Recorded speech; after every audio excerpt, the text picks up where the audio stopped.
I was 8, barefoot on cool shag carpet, watching the blue television glow paint my knees while my parents' voices stayed somewhere off-screen. The set hummed like a small appliance, steady and obedient, and I learned early that comfort could come from a box that never asked questions. In the kitchen, the microwave clicked and sighed, and dinner arrived in plastic trays that tasted faintly of salt and melted film. My father's hand moved the newspaper like a shield, my mother rinsed dishes without looking up, and the TV narrated what mattered. When the front door finally opened, the air changed, cold outside air, cigarette smoke, aftershave, and nobody asked what I felt, just if I ate. I carried my own backpack to my room, shut the door, and practiced being fine, because fine was the easiest thing to be. Years later, I'd learned we were called the latchkey kids, but back then it was just the quiet after school, and the key biting my palm. On weekends, my parents drove past identical lawns and identical mailboxes, as if the whole neighborhood came from one factory and one promise. In the back seat, I watched their heads in the front like two distant planets, and the radio sold us freedom between traffic reports. At school, teachers talked about the future like it was a door already unlocked, and we nodded, because adults love a simple story. My grandparents were different, hands thick from work, eyes sharp from war and scarcity, and their silence felt heavier than our television noise. They fixed things instead of replacing them, and when something broke, you didn't throw it away, you learned how it broke. But my parents lived in a new kind of world, where convenience was holy, and patience felt like a waste of good daylight. I watched them relax into it, one button at a time, as if life could be managed like channels, flipping away discomfort with a thumb. By the time I was 16, I could hear the pitch of a sales promise before it finished, and I still wanted it anyway. That's the trick of being raised by screens. You start trusting the glow, even when the glow is selling you a life you can't touch.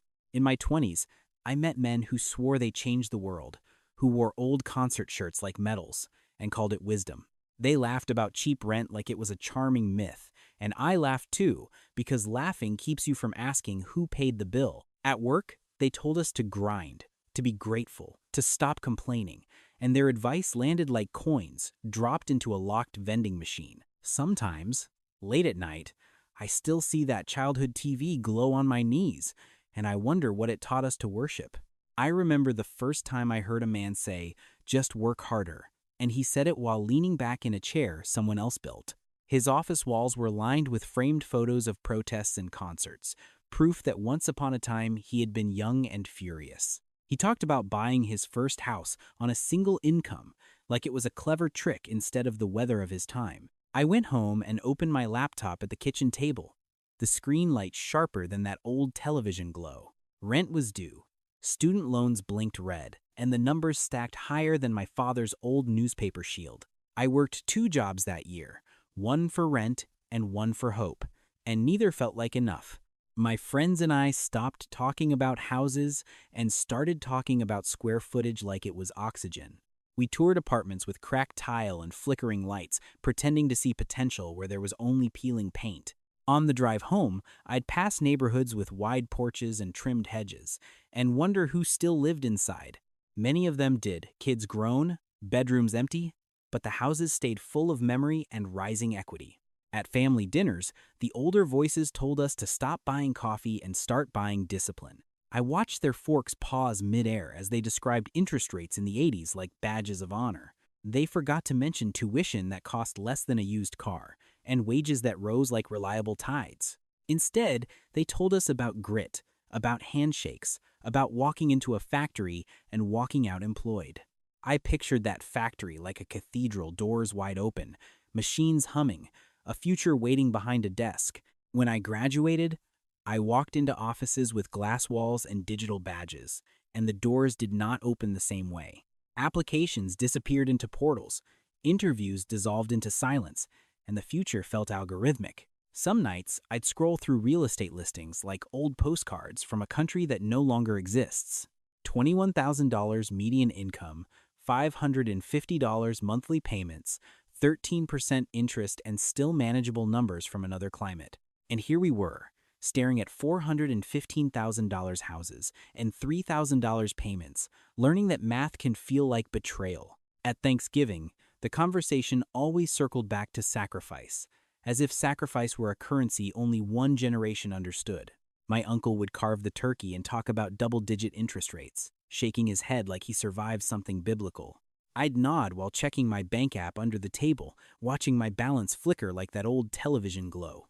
They said, "Are you better off than we were?" And the question landed heavy, like a test I hadn't studied for. I thought about health insurance, deductibles, gig contracts, and rent increases that felt automatic and personal at the same time. They remembered when a single paycheck could carry a family, when pensions were promises instead of rumors. I remembered friends with STEM degrees delivering groceries at night, hoping algorithms would eventually notice their effort. We followed the rules we were given, maxed out retirement accounts, skipped vacations, ate cheap, and still felt behind. It was like being handed a map to a city that had already sunk into the ocean. And here's the part nobody talks about. The resentment isn't just about money. It's about timing. They were born into expansion, into rising wages and cheap land, into a middle class that felt like gravity. We were born into maintenance, into debt ceilings and housing shortages, into systems creaking under their own weight. When they say, "work harder," they're remembering a ladder that still touched the ground. When we hear it, we're staring at a ladder pulled up just high enough to admire. I once asked my father why he never moved from the house with 3 empty bedrooms. He looked around at the walls like they were holding something invisible and said, "This is what I built." In that moment, I saw it. The house wasn't just property, it was proof. Proof that his youth had meant something, that the marches and the music had turned into square footage. And I realized our anger sometimes sounds like we're asking them to surrender their memories. But what we're really asking is whether there's still room at the table they once pulled up to so easily. I started noticing how often they talked about freedom as if freedom were something you could purchase once and keep forever. They described the summer of '69 like a permanent sunset, guitars humming, doors unlocked, the future wide and forgiving. In their stories, rebellion was romantic and temporary, something you tried on before settling into a mortgage. They told us about Woodstock like it was a baptism, mud on their jeans and destiny in the air. But later, those same hands signed stricter policies, voted for harsher rules, locked gates around neighborhoods. I watched the arc bend from chanting against authority to becoming the authority with better landscaping. At work, the executives were older than my father, holding on to titles like heirlooms. They postponed retirement again and again, as if stepping aside meant admitting the music had stopped. Promotions slowed, not because we lacked skill, but because the chairs were still occupied. The power never quite changed hands the way the civics textbooks promised. And here's the part nobody talks about: the fear underneath all that holding on. When you grow up during expansion, contraction feels like personal failure. If the system rewarded you once, you assume it is still fair. And if others struggle, you assume they misplayed. That belief becomes moral, not economic. It becomes character instead of context. I saw it in financial seminars where discipline was preached like scripture. The speaker clicked through slides about budgeting, about living below your means, about skipping luxuries. It was solid advice in 1985 when houses were reachable and wages were climbing. It sounded different in a room full of people calculating whether they could afford rent and insulin. The advice hadn't changed, but the terrain had shifted under our feet.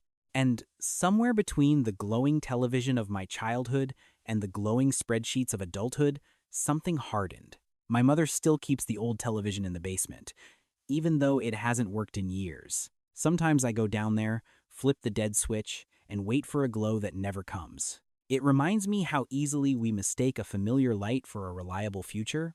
The boomers grew up with screens that spoke in certainty, voices that sounded official and complete.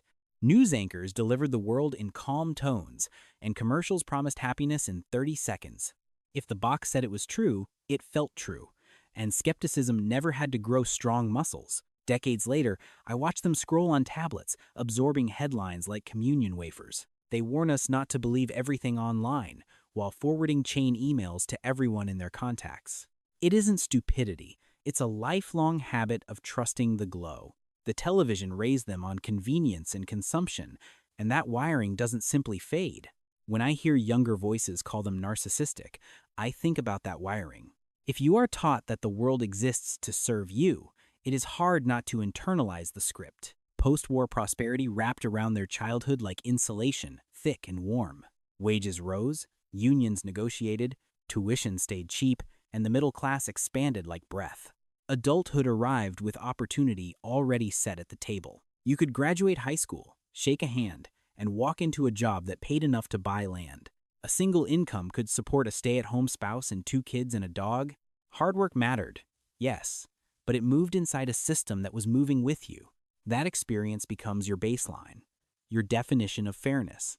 So when younger generations say the system is broken, it sounds to them like an excuse.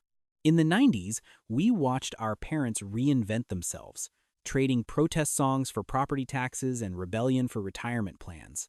The same generation that once chanted in the streets now compared mutual funds over backyard fences. I remember my father mowing the lawn in white sneakers, careful lines across the grass like borders he meant to defend. He once told me about sleeping in a car at a music festival, how freedom tasted like dust and beer. Now he warned me about credit scores and neighborhood decline, about protecting what you earn. It wasn't hypocrisy in his eyes. It was maturity, evolution, the natural arc of responsibility. But from where I stood, it felt like a door closing after the party ended. The wild years became stories, and the stories became justification. When new social movements rose, many of them flinched, as if remembering how disruptive youth can be. They had once loosened norms around sex, drugs, and authority, then tightened them once stability felt sweeter. Policies hardened where guitars once wailed. The war on drugs marched forward with signatures from hands that once passed around psychedelics. Corporations expanded, globalization accelerated, and jobs drifted overseas like ships leaving harbor. In boardrooms, men who once mocked the establishment adjusted their ties and became it. On the left, younger critics whispered about deregulation and privatization, about safety nets quietly thinning. On the right, others whispered about borders and traditions, about heritage traded for cheaper goods. Different accusations, same undertone. You changed the rules after you won. At family gatherings, these debates simmered under polite smiles and refilled glasses. I could see in their faces that they didn't feel like villains. They felt like survivors. And maybe that's the tragedy. We are arguing over a story where everyone thinks they're the hero. Generation X learned early that no one was coming home at 4 in the afternoon, so we learned how to microwave dinner and swallow questions. We let ourselves into empty houses, dropped backpacks by the door, and turned on the television for company. The key felt heavy in our palms, metal against skin, proof that independence can arrive before readiness. Divorce rates climbed quietly in the background, like a statistic no one wanted to frame. We watched marriages dissolve the way sitcom laugh tracks dissolve tension, fast and forgettable. So we built armor out of sarcasm, perfected the eye roll, mastered the shrug. If boomers were wide-eyed optimists, we became professionals at saying, whatever. We got stable jobs with fluorescent lighting and benefits, then felt the strange ache of meaninglessness. Office walls were beige, paychecks were steady, and something inside us still felt temporary. We laughed at ourselves before anyone else could, because humor is safer than hope. The movies we loved were full of bored rebels in detention rooms, discovering connection through smoke and shared secrets. 5 kids from different cliques, sitting in silence, realizing the system didn't care who they were. We saw ourselves in that room, suspicious of authority but unsure what to replace it with. While boomers argued about ideology, we were just trying to survive the handoff. Then we had children of our own, and the world had already shifted again. Our kids were born into broadband and smartphones, into irony layered 3 jokes deep. Where we shrugged, they meme. Where we rolled our eyes, they remix the eye roll into 1,000 digital punchlines. They learn to survive not through apathy but through absurdity. And I sometimes wonder what they will remember about the glow in our houses. My son once asked me why houses cost so much, and I heard my father's voice rise in my throat before I could stop it. I almost said, "You just have to work harder," and the words tasted older than I felt. Instead, I paused, remembering the glow on my knees and the silence in that living room. I told him about timing, about tides that rise for some and recede for others. He nodded, but I could see calculation behind his eyes, already measuring a world he didn't choose. His generation studies coding and engineering, hustles, internships, builds, resumes like armor. They followed every instruction we gave them, every sermon about discipline and savings. They skipped luxuries, shared apartments, invested early, and still watched prices sprint ahead. When they joke online about being broke forever, the humor lands darker than ours ever did. It isn't apathy, it's a shield against exhaustion.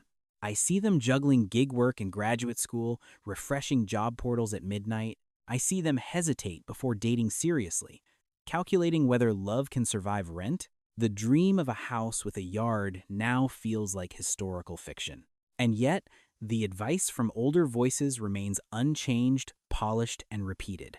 Don't use credit cards. Live below your means.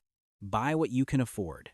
It's solid advice, rooted in a landscape where houses didn't double while wages stood still. When that advice fails, the conclusion is often moral, not structural. If you didn't make it, you must have mismanaged something. That belief protects dignity. It protects the idea that success was earned, not timed. And maybe that's why the arguments burn so hot, because timing feels like luck, and luck threatens identity. The loudest accusation I hear isn't that boomers failed, it's that they betrayed. Betrayal is a heavy word, usually reserved for broken vows and slammed doors. But when younger people say it, they aren't talking about one person. They're talking about inheritance. National debt rising, housing supply shrinking, college tuition climbing like ivy up a brick wall, policies delayed, warnings ignored, problems postponed until they became someone else's emergency. It feels, to them, like the bill was quietly slid across the table after dessert. And yet when I sit with my father on the porch, he doesn't look like a villain. He looks tired, proud, confused about why the math doesn't add up the same way. He tells me about working summers to buy his first car, about land that cost less than a year's salary. He remembers feeling lucky, not entitled. That's the part we skip when we reduce a generation to caricature. They did not wake up plotting collapse. They followed incentives like everyone else. When private equity bought up neighborhoods, it looked like investment, not invasion. When jobs moved overseas, it looked like efficiency, not erosion. When immigration expanded and labor pools widened, it looked like growth. The consequences unfolded slowly, almost politely, over decades. By the time the cracks were visible, the houses were already built on top of them. And those houses, 3 bedrooms, finished basements, retirement accounts became anchors. Anchors are stabilizing until the water rises. Then they become weight. There's a scene I can't shake my father, sitting in the dark, the television reflecting faintly in his glasses. The news scrolls by with words like crisis and deficit, and he shakes his head as if the world betrayed him. He worked hard, paid taxes, followed rules, trusted institutions that once felt sturdy. In his mind, the contract was simple: contribute, comply, and retire with dignity. When that contract frays, it feels like theft. So he clings tighter to what remains: house, savings, influence, familiar narratives. To younger eyes, that clinging looks like hoarding. To him, it looks like protection.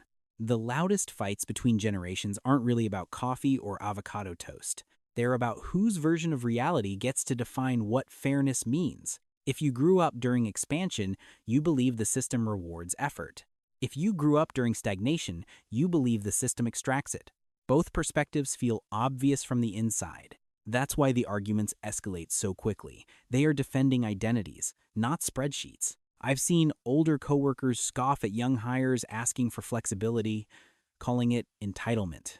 I've also seen young hires quietly burn out, juggling side gigs their bosses never had to imagine. The resentment accumulates like dust on that old basement television. No one notices it building, until the screen no longer shows a clear picture. And here's the part nobody talks about: we are all afraid of becoming the villain in someone else's story. We fear aging into caricature, being reduced to a punchline we once laughed at.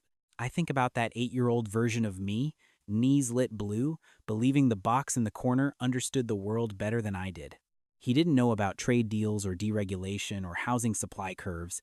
He just knew adults seemed certain. Certainty is intoxicating when you're young. It still is when you're old. The boomers were the first generation raised by machines that spoke with authority.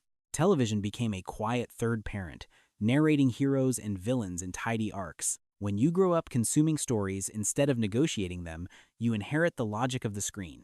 Convenience over connection, efficiency over patience, acquisition over restraint. Those values weren't chosen maliciously. They were ambient, like background radiation, and they carried them into boardrooms, into voting booths, into suburban cul-de-sacs. They built highways and corporations, expanded universities, digitized the planet. They also normalized debt as growth and consumption as identity. None of this makes them monsters. It makes them human inside a specific historical weather pattern, just like us. Just like the generations watching us right now. When I look at my son scrolling through endless feeds, I see another glow shaping another baseline. His algorithms curate outrage and aspiration in equal measure. He thinks he is skeptical, and maybe he is. But I know how easy it is to mistake fluency for immunity. I've stopped asking which generation ruined everything. It's a cleaner story than the truth, but it doesn't help me raise a child or forgive a parent. The truth is messier and less satisfying. The boomers inherited a bridge built by people who survived depression and war. They widened it, paved it, added lanes, and charged tolls without always noticing. We crossed that bridge as children, staring over the railings at a river already rising.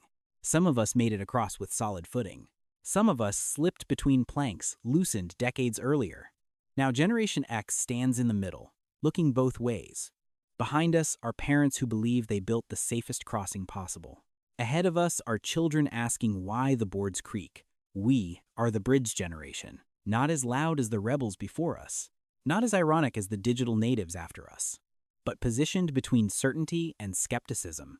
We remember the television glow and the first dial-up tone. We remember when houses felt attainable and when they started to drift away. We carry both nostalgia and disillusionment in the same pocket. That might be our advantage. We know how systems feel when they work, and how they feel when they quietly fail. Some nights I walk down to the basement, sit on the concrete floor, and stare at that dead television. I imagine my father at 8, knees glowing in another living room, believing the future was a straight line. I imagine my son at 8, face lit by a tablet, believing the future is a scrolling feed. 3 boys. 3 glows. 3 very different definitions of opportunity. The boomers were told they were chosen, born into prosperity and destined to expand it. They marched, they loved, they consumed, they accumulated. They built systems that still hum roads, universities, companies, the digital scaffolding of modern life.